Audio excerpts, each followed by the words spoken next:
Hi hello నమస్తే welcome to హర్నికా world. ఈరోజు నా స్టైల్ ఆఫ్ పాస్తా చూపించబోతున్నాను మీ అందరికీ.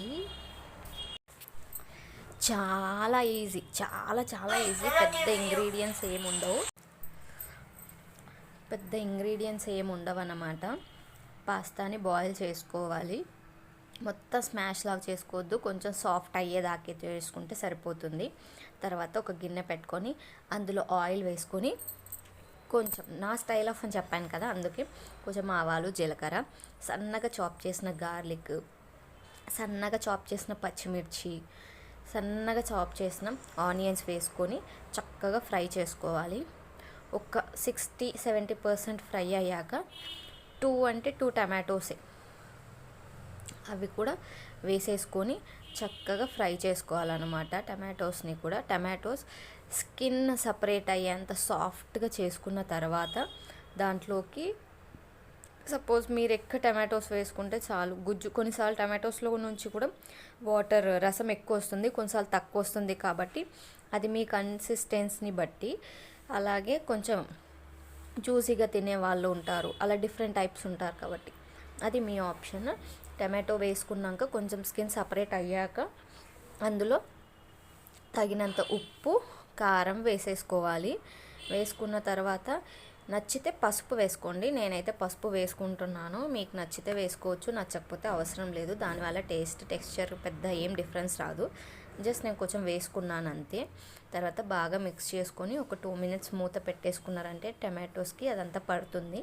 తర్వాత డ్రై అయిపోతుంది అన్నప్పుడు కొంచెం ఒక టీ గ్లాస్లో 1/2 glass ఆఫ్ వాటర్ వేసుకొని చక్కగా కలిపేసుకోండి. టీ గ్లాస్లో 1/2 glass వాటర్ వేసుకొని కలిపేసుకొని మూత పెట్టాక కొంచెం ఆయిల్ పైకి వస్తుంది కదా, ఆ టైంలో ఇక్కడ ఇంకో విషయం చెప్పడం మర్చిపోయా. పాస్తా మసాలా టేస్ట్ అంతా దానివల్ల వస్తుంది. మనం ఏ ఇంగ్రీడియంట్, క్యారెట్, బీన్స్ ఇవన్నీ వేసినా లేకపోయినా ఇట్లా సింపుల్గా పాస్తా మసాలా ఉండి ఇవి ఉప్పు కారాలు వేసుకొని చేసుకున్న పాస్తా టేస్ట్ వేరే లెవెల్ ఉంటుంది, మీరు నమ్మినా నమ్మకపోయినా.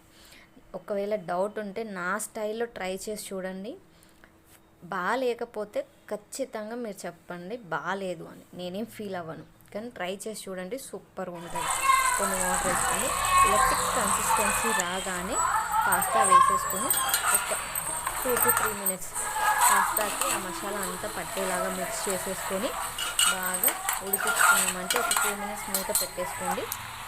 మూత పెట్టేసుకొని తీసేసారా, కొత్తిమీర వేసేసుకొని ఒకసారి కలిపేసుకొని తీసి సర్వ్ చేసుకున్నారంటే పిల్లలే కాదు పెద్దవాళ్ళకు కూడా నచ్చుతుంది. అసలు బాగుంటుంది. ఎందుకంటే మన పెద్దవాళ్ళు అబచీదా ఏంటి అంటారు కదా, అలా ఏముండదు, చాలా బాగుంటుంది. 100% గ్యారంటీ ఇస్తాను. డౌట్లెస్గా తినేయచ్చు, ఎవరైనా నో అని మాత్రం చెప్పద్దు దీని టేస్ట్ చూసాక.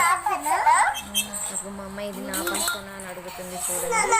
పిల్లలు ఇద్దరికి వేసాను, వాళ్ళిద్దరు ఎంజాయ్ చేస్తూ ఉన్నారు. ఎలా ఉంది డాడీ? ట్రై చేసి చెప్పండి. వీడియో నచ్చితే లైక్ చేయండి, షేర్ చేయండి, సబ్స్క్రైబ్ చేయండి. ఎలా ఉంది? Thank you.